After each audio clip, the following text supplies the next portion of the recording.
Clube Atlético Carlos Renault, conhecido simplesmente por Carlos Renault, o tricolor do Vale, é um clube de Brusque, o mais velho de Brusque e de Santa Catarina. Por isso que ele é chamado de vovô do futebol. É o time que está na ativa mais antigo do estado catarinense. São 111 anos. Foi fundado em 14 de setembro de 1913. E o estádio Augusto Bauer, que o Brusque utiliza muito, é da própria equipe, ou seja, pertence ao Carlos Renault. Fundado em 14 de setembro de 1913, sob o nome Esporte Clube Brusquense, por Arthur Ollinger, ex-jogador do Novo Hamburgo, do Rio Grande do Sul, e Guilherme Diegoli. Arthur Ollinger trabalhava no Curtume, em Novo Hamburgo, e Guilherme Diegoli construía vagões em Paranaguá, Paraná.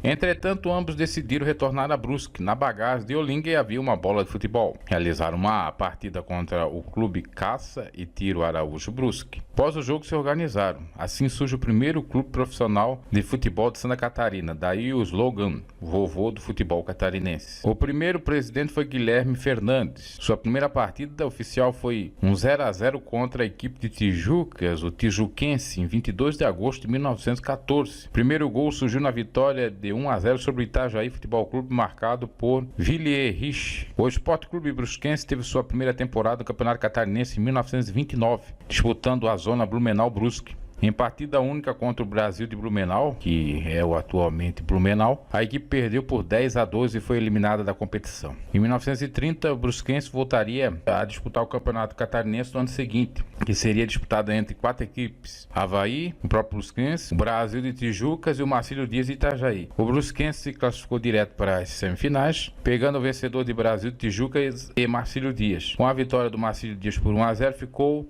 definido então o adversário do Brusquense. A partida foi realizada no dia 11 de janeiro de 1931. O Marcílio Dias venceu a partida pelo placar de 3-1 e o Brusquense, ou Carlos Renault, foi mais uma vez eliminado em sua primeira partida. Ainda em 1930, o clube conquistaria a Taça Telefônica Catarinense. Em 1923 até 1931, o clube alugava o campo da Sociedade Esportiva Bandeirante, outro clube da cidade, para mandar seus jogos, pois não possuía um estádio próprio. O estádio Augusto Bauer, que pertence ao Carlos Renault, foi inaugurado em 7 de junho de 1931, um amistoso contra o Marcílio Dias, no qual a equipe perdeu por 1-0. Entre 1950 e 60 foram construídas arquibancadas, aterro, ampliando o campo, alambrado e sistema de refletores. Foi o primeiro time catarinense a possuir alambrado e iluminação em seu estado próprio. O clube dedicou-se também a grandes eventos sociais, bailes, teatros, festas juninas e por aí em diante. A maioria dos torcedores é composta de descendentes italianos, enquanto seu rival Paysandu tem em sua maioria alemães. Depois da disputa da edição do campeonato de 1930, o clube só voltaria a disputar o campeonato catarinense em 1941. O time ficou na zona Itajaí, Blumenau, Brusque. E novamente em jogo único ele voltaria a enfrentar o Brasil de Blumenau. Realizado esse jogo em 25 de agosto de 1941 e se classificou para a final da Zona Sul. A decisão da Zona Sul foi definida entre Brusquense e Figueirense em jogo único no dia 5 de setembro de 1941, com a vitória de 2-1 do Figueirense, que se classificou para a decisão do torneio. O Brusquense terminou o campeonato em terceiro lugar. Em 1942, o clube novamente disputa o campeonato catarinense, porém já na primeira partida perdeu para o América de Joinville e foi eliminado da competição. Em 1943, novamente foi eliminado no primeiro jogo após perder para o Blumenauense por 5-3. Em 1944, no decreto da lei federal, vetou qualquer clube ter denominação relacionada a países, estados, municípios e regiões em decorrência da Segunda Guerra Mundial. Muitos clubes foram afetados com essa resolução, incluindo o Palestra Itália, que mudou seu nome para Palmeiras, e o próprio Brusquense, que por possuir um nome relacionado à cidade de Brusque, teria que alterar o seu nome. Com isso, o clube passou a se chamar Clube Atlético Carlos Renault em 19 de março de 1944. Então, antes era chamado de Brusquense. Em 1950, ficou marcado para o torcedor do Carlos Renault, por ter acontecido a primeira conquista do Campeonato Catarinense. Com a final disputada em 2 jogos contra o Figueirense, o Carlos Renault ganhou as 2 partidas por 1-0. A primeira no dia 27 de maio de 1951, no estádio Augusto Bauer, em Brusque. A segunda partida ocorreu no dia 3 de junho de 1951, no estádio Adolfo Conde, em Florianópolis, onde o Renault voltou a derrotar o Figueirense por 1-0. Em 1953, o bicampeonato do Carlos Renault. O ano já começou com a primeira partida de Carlos Renault contra um grande do futebol brasileiro. No dia 13 de janeiro de 1953, durante as festividades de inauguração de sua arquibancada social, Carlos Renault convidou o Flamengo para disputar um amistoso. O jogo terminou terminou 3-0 para o Flamengo. Já o Campeonato Catarinense de 1953 não poderia ter começado melhor. Na fase qualificatória contra a União de Ibirama, os brusquenses aplicaram logo de cara duas goleadas históricas, 9-3 e 7-2. Nas quartas de final, outra goleada, 7-1 em cima do Cruzeiro de Joaçaba. O placar foi tão elástico que a equipe do Cruzeiro decidiu não comparecer ao jogo de volta. Nas semifinais, outra goleada, 6-2 sobre o Baepente de Jaraguá do Sul, e com mais 2-0 no jogo de volta, a equipe se classificou para a final. A final foi contra o América de Joinville e após duas vitórias apertadas, 4-3 e 3-2, o Carlos Renault conquistou o título de forma invicta pela primeira vez em sua história. Outro grande acontecimento ocorre no dia 22 de janeiro de 1954, a vitória sobre a forte seleção gaúcha, então atual campeã brasileira de seleções. A própria Federação Catarinense de Futebol reconhece oficialmente que essa partida foi a principal conquista de um time catarinense em todos os tempos, juntamente com a conquista da Copa do Brasil pelo Criciúma em 1991. O Carlos Renault foi o time convidado pela Federação Catarinense para ir a Porto Alegre em representação da Catarina. Toda a imprensa noticiava uma vitória fácil da seleção gaúcha, então campeã nacional. Mas o Renault venceu a partida por 2-1, gols de Julinho Hildebrand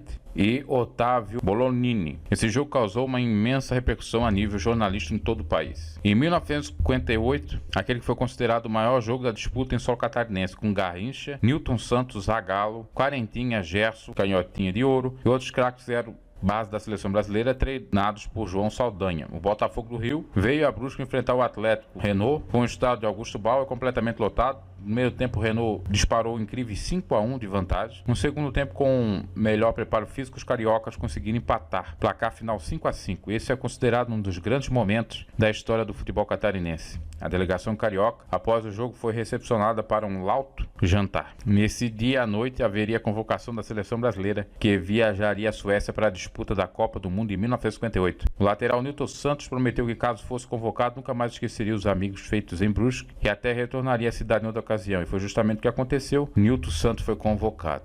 Em 1978, o Carlos Renault disputaria 3 amistosos contra 3 grandes do Rio de Janeiro: Fluminense, Vasco da Gama e Botafogo, times que contam com muita torcida na região. Os jogos tornaram-se um acontecimento inesquecível, até hoje lembrado pelos brusquenses. A iniciativa do presidente Arno Gracier e posteriormente Leonardo Loos trouxeram à cidade grandes nomes do futebol brasileiro, destacando Roberto Dinamite do Vasco e Rivelino do Fluminense. As delegações dos clubes cariocas visitaram grandes empresas têxteis de Brusque, entre as quais a Bittner S.A. Em 1982, o Carlos Renault realizou um amistoso contra a seleção do Uruguai, vencendo implacavelmente por 4-1. O último jogo oficial na primeira divisão catarinense foi disputado em 3 de agosto de 1984, 1-1 contra o Figueirense. Para o Campeonato Catarinense de 1976, ninguém poderia imaginar que o futebol brusquense voltaria ao topo das reportagens daquele ano. A diretoria contratou o técnico Joel Castro Flores, foi buscar jogadores em times do eixo Rio-São Paulo, onde brilharam com a camisa atleticana naquele ano. Foram considerados destaques como Paulo Garça,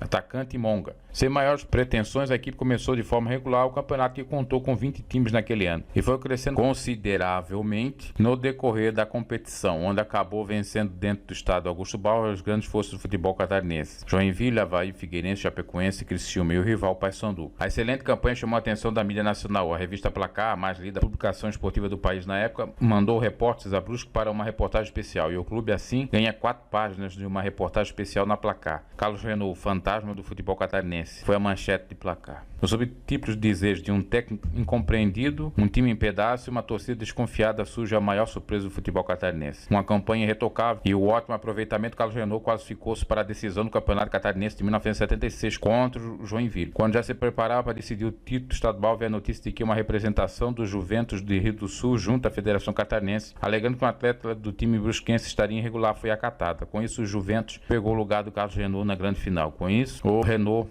acabou ficando com a 3ª colocação final no campeonato. 4 de agosto de 1984, abateu-se grande enchente sobre a cidade de Brusque, causando danos imensos ao estádio Augusto Bauer, obrigando o Renault a licenciar-se do futebol profissional e do Campeonato Catarinense, onde disputava a primeira divisão. Retornou em 1985 e 86 nas categorias de base. Em 1987 já sagrou-se campeão da Liga Brusquense de Futebol. Nesse ano já possuía a base para sua equipe profissional, que retornaria em 1988. A fusão chegou antes, em 1987. Nesse momento, em virtude de grande enchente que assolou Santa Catarina. O campeonato foi interrompido por 24 dias. Em 29 de agosto, o Renault jogaria contra o Criciúma em Criciúma. Entretanto, o clube, com seu estado totalmente atingido pelas cheias, perdeu licença à Federação Catarinense. Tendo assim, a entidade considerada para efeitos da tabela derrota por WO em todos os últimos 6 jogos do abreviatura CACR. Esse foi o último campeonato do Carlos Renault. 1984. Esse foi o último campeonato do Carlos Renault na primeira divisão profissional de Santa Catarina, onde disputou 25 jogos, 8 vitórias, 9 empates e 8 derrotas, 25 pontos ganhos, 50% de aproveitamento, principal artilheiro centroavante Rodinaldo, 5 gols. Em outubro de 1987, o clube se fundiu com o Clube Esportivo Paysandu para dar origem ao Brusque Futebol Clube. Durante o período que se integrou a essa associação, como também fez o Paysandu, manteve-se CGC, estatutos em vigor. Retirou-se da parte esportiva, prestando seu estado para os jogos do clube fundado em 1987. O Carlos Renault sempre existiu durante esse período, mantendo seu patrimônio, apenas não tinha representatividade. O mesmo aconteceu com o Paysandu. Em 1996 foi realizado um jogo entre veteranos do Carlos Renault e Paysandu, partida realizada no estádio Augusto Bauer, que terminou no empate em 2-2. Esse jogo foi um dos grandes responsáveis pelo acendimento da chama nos corações de todos os atletas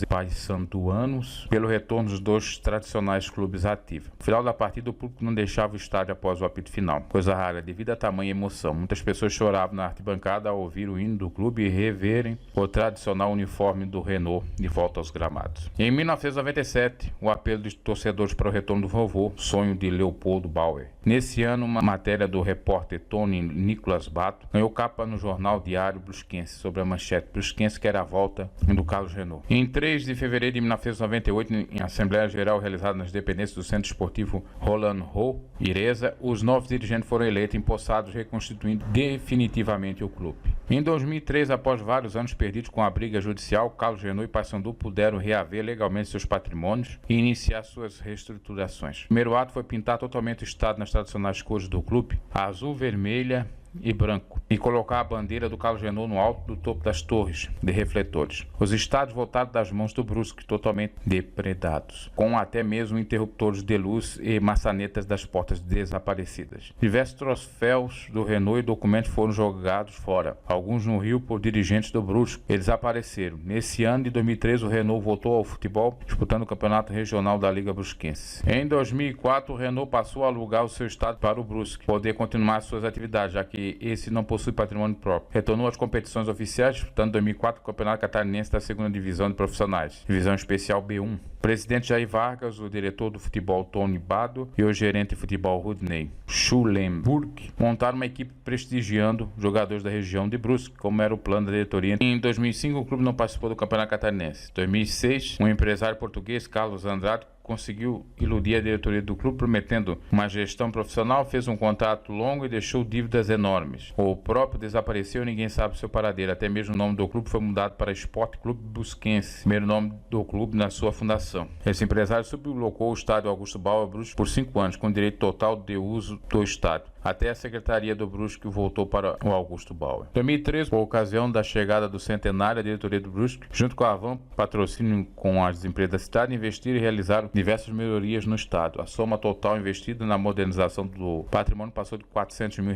Foram colocados novos alambrados, gramado, cadeiras sociais, cabines de rádio, refletores, cobertura da arquibancada, vestiários para rádios, drenagem pluvial e bancos de reserva nos padrões exigidos pela FIFA. No sábado à tarde, dia 14 de setembro de 2013, um grande amistoso foi realizado no remodelado estádio Augusto Bauer. O resultado do jogo foi Carlos Renault 1, Seleção Brasileira Sub-22. O Renault foi representado por jogadores integrantes dos 10 clubes da Série A do Campeonato Catarinense que envergaram a tradicional camisa tricolor. A seleção foi comandada pelo treinador Alexandre Galo, ex-volante do Santos, São Paulo e outros clubes. Foi a primeira vez que a seleção brasileira jogou na cidade de Brusque. Poucos dias antes de completar seu aniversário, a diretoria, o Carlos Renault, desloca-se até a sede da Federação Catarinense de Futebol, em Balneário Camboriú. Em reunião com o presidente na época, Rubens Angelotti, esboça a vontade de retornar ao futebol. Após pagar taxas de reativação de um clube de futebol, na ordem de R$90 mil, a Federação Catarinense anuncia oficialmente a volta do Carlos Renault ao futebol profissional em 2018. O presidente da federação afirma que hoje é um dia histórico para o futebol catarinense, pois o mais antigo clube do estado e fundador da Federação Catarinense de Futebol está retornando ao cenário do futebol catarinense. O retorno dá-se pela Série C, a terceira divisão do Campeonato Catarinense Catarinense de 2018. No momento, a diretoria estava fazendo a montagem do elenco e comissão técnica do Grupo Tricolor para 2018. E atualmente o Carlos Genot está na Série B do Campeonato Catarinense, podendo ir para a Série A. O Carlos Genot é bicampeão catarinense em 1950 e 1953 e por 3 vezes foi vice-campeão em 1952, 1957 e 1958. Duas curiosidades, uma antiga e outra recente do Carlos Genot. Em 1983, pelo Campeonato Catarinense, o Carlos Genot enfrentou o Avaí no extinto estádio Adolfo Conde, onde atualmente é o Shopping Beira-Mar de Florianópolis, e perdeu por 1-0 por um gol biônico, entre aspas. Um gol que, na realidade, nem era para ser validado, porque a bola, nitidamente, pelo replay, a jogada, percebe que ela saiu por fora da trave, pro lado de fora da goleira. Só que furou a rede, o juiz talvez estava distraído, como estava a bola dentro do gol, é gol. E a curiosidade recente, houve uma grande reforma no próprio estádio do Carlos Genot, do Augusto Bauer, no qual aumentou o número, a capacidade de telespectadores, e o gramado, que tinha uma grama natural, passou a ter uma grama sintética.